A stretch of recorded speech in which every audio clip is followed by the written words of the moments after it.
Hi, I'm Baldwin Burgess of Frontera. Welcome to this special interview with Mohammed Hanif, the founder and CEO of Insparo Asset Management. Insparo specializes in investing in frontier markets. And through the regional insight and long-standing expertise, Mohammed and his team extract value for investors in markets that are often too exotic for mainstream investors. In this interview, we had the opportunity to better get to know Mohammed. We will learn about what drives him as an investor. We discuss his background and how it inspired him to become a leading frontier market investor.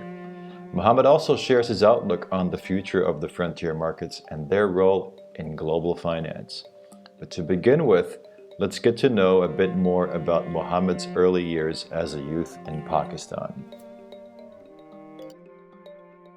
Well, my parents originate from Pakistan. They came over in the late 50s, early 60s as economic migrants. So I was born in England, in London, grew up here.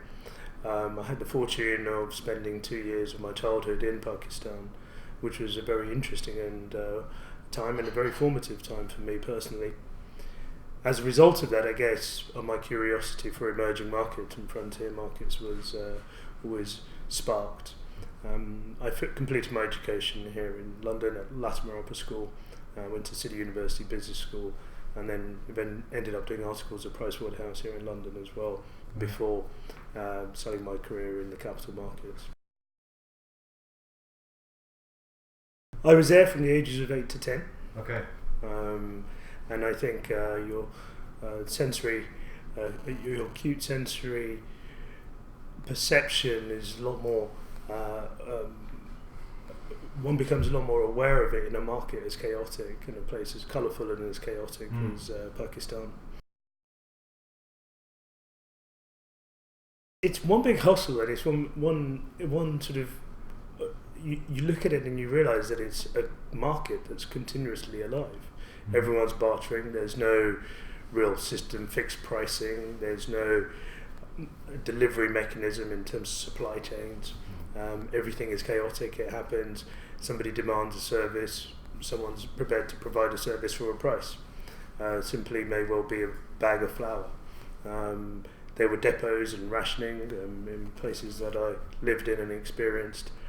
There was also very much subsistence at a basic level where the chicken you were going to eat that night, you had to catch it yourself.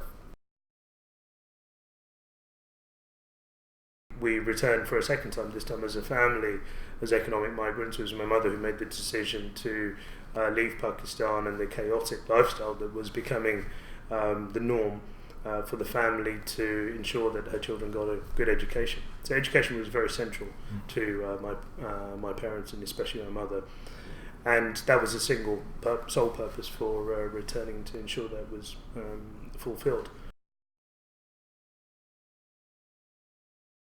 Well, my parents wanted me to be a doctor, and I think there are many sort of Indian and Pakistani families of people with that sort of background and heritage that ended up in that profession, like my uncle and my cousin. And however, I always saw it as a very academic career as opposed to a passionate career. I much preferred sports and more creative aspects of even the academic world. So for me, business represented, and economics was a natural. I had a natural curiosity for it, and that was far more attractive, and I was much more inclined to sort of look at something like that. So I was meant to study medicine, and at the last minute changed my mind to study economics. Post economics, I did, as I say, I was at Pricewaterhouse here in London, did my accountancy exams. And then that's how I ended up working for an investment bank, NatWest Markets, and really sort of understanding that was where I wanted to be in the role that I wanted to have in life. there's nothing quite like it. And in those days, the FX dealing room really was like a pit. So you had, each sort of layer was a little bit higher, so it was very much like an amphitheatre, and the animal spirits were very much alive.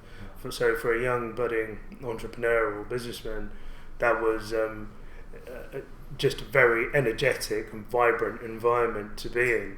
And I had seen nothing like it. Walk into any other office, even the partners' offices at Pricewaterhouse, were very dull compared to this particular arena. Well, my career moved on to Dresden Kleinwall Wasserstein, when in those days it was Kleinwall Benson, and had just been bought by Dresdner Bank. I was fortunate enough to work on some credit structuring, and one of the first credit default swaps that was written in the capital markets, certainly in London, that we knew of. And in pricing that of a portfolio of vendor financing for a very large German client, the area of the portfolio I was responsible was very much emerging markets. So it was a question of trying to price the credit within this large portfolio of vendor financing within Pakistan, Vietnam, to a dentist, to a corporation, which had all been priced in across one curve. But we needed to make these distinctions if we were meant to price the swap correctly. And that brought me into contact with the proprietary trading team at Dresdner Bank, who were experts in emerging markets, trade finance, and were probably some of the leading special situations deep value investors of their time.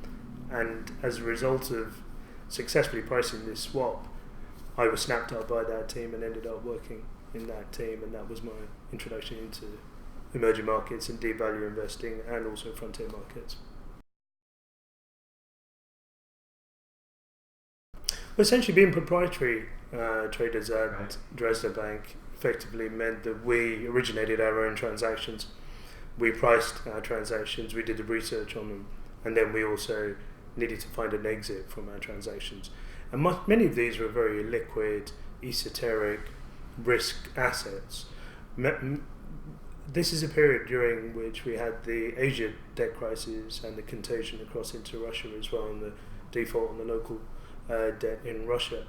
So therefore, many of the solutions that were provided for the Asian corporate debt crisis were debt to equity swaps or asset swaps, which meant you really needed to understand the risks that you were taking and how you were pricing those, and then distribute those, or at least exit them, which is the full cycle of an investment. And that is, I think, pure investment management. Even though in those days it was classed as proprietary trading, we were doing an even better job than investment managers, because we were actually packaging the risks together, we were stripping them apart, and we were the first people on the ground pricing portfolios and bidding on them, and at the same time trying to explain this to your risk officer as well as your counterparties that you're dealing with. So the investment process very much is one of deep tissue research. We start with, when we evaluate opportunities, we start with top-down research. And essentially what this means is looking at global macro factors that affect emerging markets from frontier markets. By this I mean trends in currencies, oil prices, any political shifts that are taking place, any developments in capital markets, and very important these days, the flow of funds as well into these various markets. Is there anything that's been going on? Steven's been giving us an update. Anything on Backwards? Getting better fill in 500K, working for more. And then he traded 20 million far yesterday and 14 million today. We also look at specific country factors then, so this is going from global macro now down to the specific country.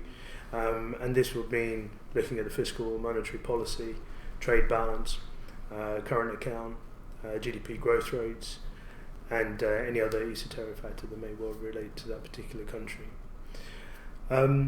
We then combine that with what is our bottom-up analysis, and this comprises a financial analysis. Now, for sovereigns, a financial analysis really is about looking at fiscal and monetary aggregates and looking at the trajectory of the policy and the sustainability of policy for that particular country.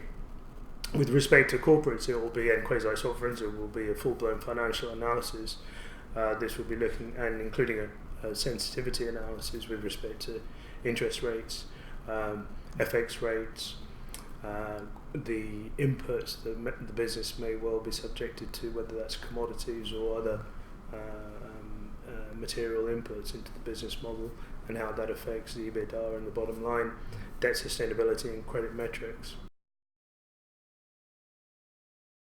Because in emerging markets and frontier markets, it's not a very defined and structured marketplace.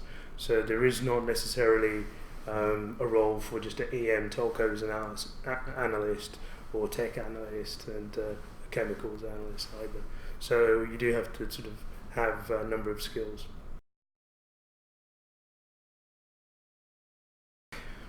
It's interesting, I think about this quite a lot, because what is an emerging market and what is a frontier market? And if I go back even further, showing my age, when I started in these markets, we used to call them LDCs, less developed countries, which was a term that was phased out in favour of emerging markets. I think frontier markets didn't even exist in those days. And prior to that, they used to be called the Third World, which was an offensive term and is rarely used these days.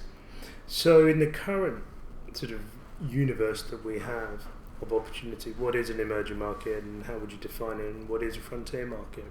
And I don't think there's a real right answer to that question.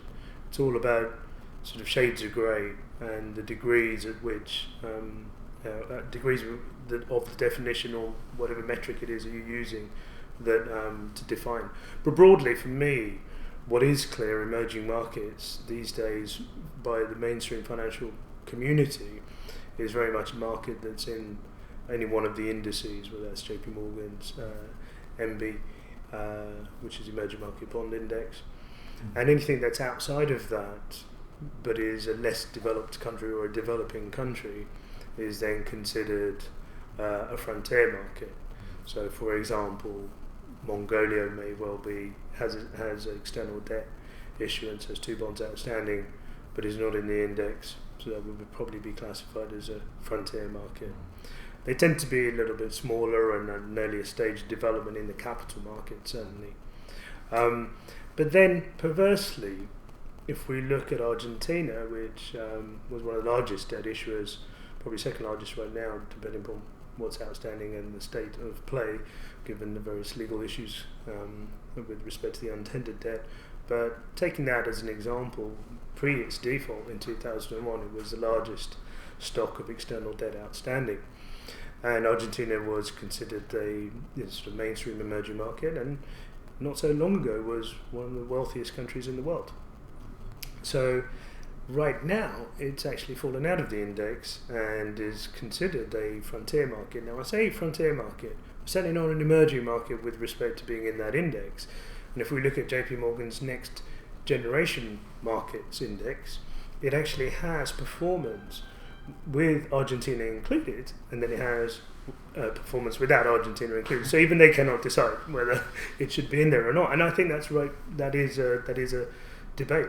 And similarly, Ukraine, which was an emerging market, has now turned into or is behaving like a frontier market. And when we look at Brazil, which has got a split rating now with having just recently been downgraded to below investment grade, will fall out of potentially the index also, and one of the B in BRICS suddenly is behaving more like a frontier market than developed or developing market.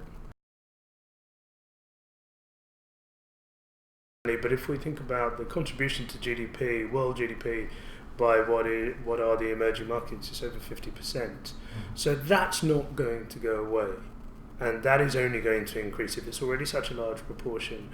And given the favourable demographics, which is a fact that we have in emerging markets relative to developed markets, the fact that the potential, they're coming from a much lower base, so apply the technology, apply the efficiency gains that we've already reaped the dividends for in the developed world to these countries, then naturally we're going to see their living standards of living increase.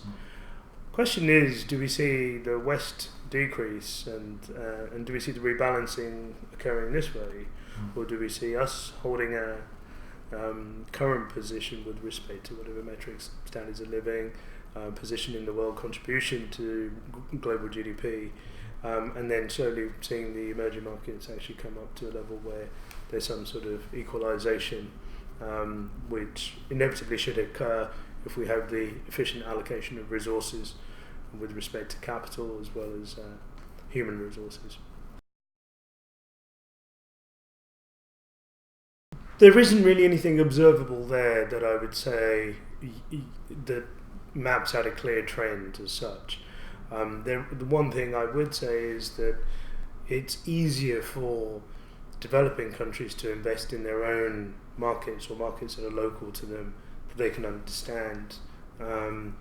The developed market investing, number one, returns are not that attractive for them when they know that they can invest the capital locally or certainly in the same geographic location, and earn a better return, and a return that they understand, with people that they know and trust and understand how they think.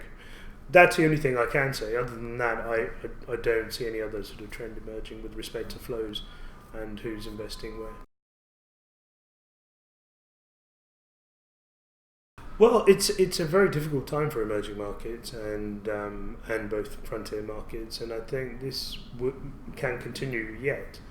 We're still to see some sort of normalisation of policy by the Fed. An increase in interest rates could have even a moderate increase in interest rates. We're talking 25 basis points, and it seems like it's the end of the world. Could have reverberations across emerging markets and frontier markets yet. I also think if we have a hard landing in China, that could be the other shoe to fall off. However, what we are beginning to see is pockets of value emerging because markets do overreact.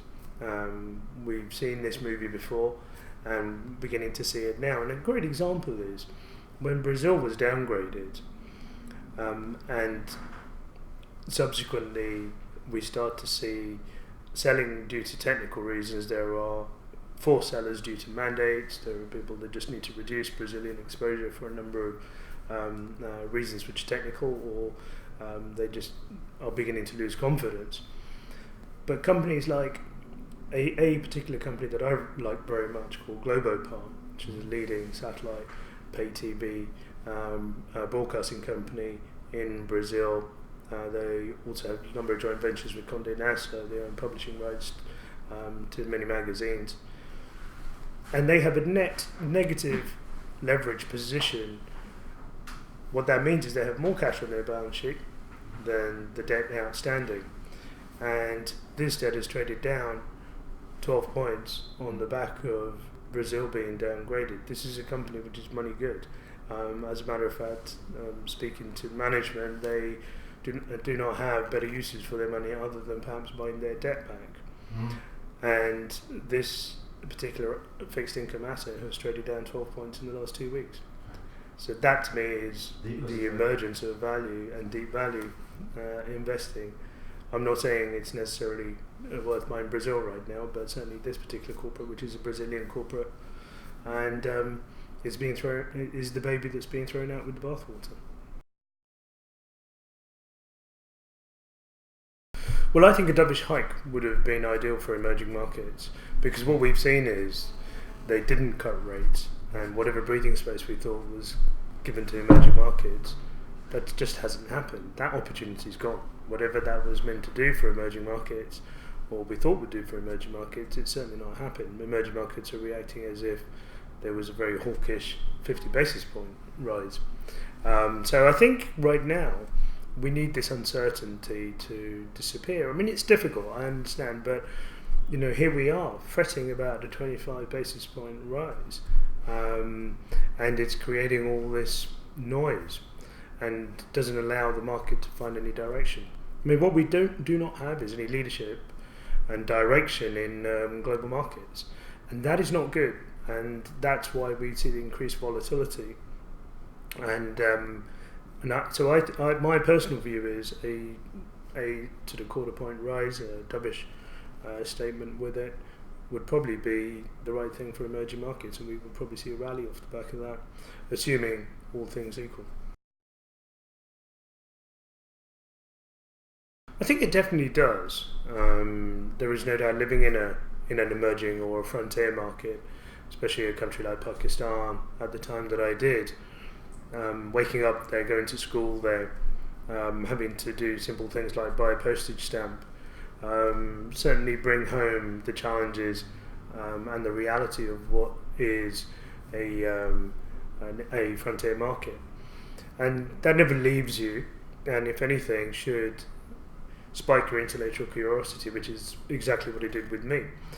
And that remains a central theme to the way we invested in Insparo, that we do a lot of on-the-ground research, we do the hard miles. Many of these places are not easy to travel to, travel around and meet company management, meet business leaders, central bankers, ministers of finance, and a whole host of other potential sources of information, and develop these relationships and continue to develop these relationships and keep them up to date. That's a pretty hard task, and not always very pleasant. I would say one of the most striking was one of the first places I visited back in the late 90s was Moscow. And from everything that growing up on this side of the Iron Curtain, and the generation that I am, that we had heard about Russia at the time, or the USSR as it was called, and then as the Iron Curtain came down, and then what we heard about the new Russia. But then actually going 10 years later and visiting the place amidst this crisis was quite an eye-opener. This was a real country. This was an amazing city with so many intelligent people, very well-educated people, a massive endowment of natural resources, and just a few corrupt, or let's say a few bad practices managed to stall the development or pass the dividend, a potential opportunity up for a generation, sadly, was very sad to see. But the bounce back was not a surprise to me, and the emergence of what is now one of the world's superpowers, in many ways, is just fulfilling that sort of a vision that I saw back in those days. It's a central theme to any emerging market investment philosophy, and if you believe in the emerging market and frontier market long-term growth, the emergence of the middle class is definitely a central part of that. So if we just take a simple example of Nigeria, which has 250 million people, and the middle class that is emerging there, even if we take something like 15 to 20% as a projection of the middle class, that's a very large number. Compare that to the middle class in the US. And that just is astounding to me.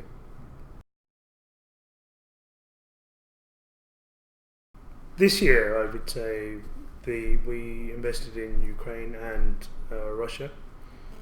So leading up to the restructuring in Ukraine, it was clear that a number of, the sovereign as well as a number of quasi-sovereign entities needed to restructure and reprofile their debt. So that was an opportunity that we felt was very heavily discounted with respect to the fair value in the market, and we felt that restructuring would be a success and would work out. And bizarrely, I would say the worst investment was also made this year, and it happens to be in Russia. And so there's an oil company called Alliance Oil. It is a vertically integrated oil company, has oil fields in Russia as well as Kazakhstan. And it had reprofiled some of its debt, so to make it a lot more sustainable. And the reason it needed to reprofile its debt, this company was looking to pay back its Eurobonds and finance itself from local lines. As the sanctions came on, those local lines, i.e. bank lines and bank loans, were no longer available to it. It's not considered a strategic company with respect to the sovereign. So therefore it needed to reprofile its Eurobond debt, make it more manageable, and that was carried out very successfully. No haircut on it, just a maturity extension. So this looked like a great opportunity, with having been the market having punished the company or its securities as a result of this, and it being tarnished with this brush of restructuring and reprofiling. So we entered the position at what we thought was a very attractive price. It's got 25% more attractive since we entered it, and that's a pretty big drawdown on a position. And the reason for that is very much the severe adjustment in oil prices. The company remains profitable, and there is hopefully a good end to this story. They've just opened up a pipeline. The results are being announced as we speak today, and they've opened up a pipeline to the eastern side of Russia into China, which will save them €1 billion a month, and should have a significant impact on the bottom line in the EBITDA, and we should see a recovery in the price of the asset. It's not one that we're looking to sell. We liked it 25% in price terms ago, and we love it here even more.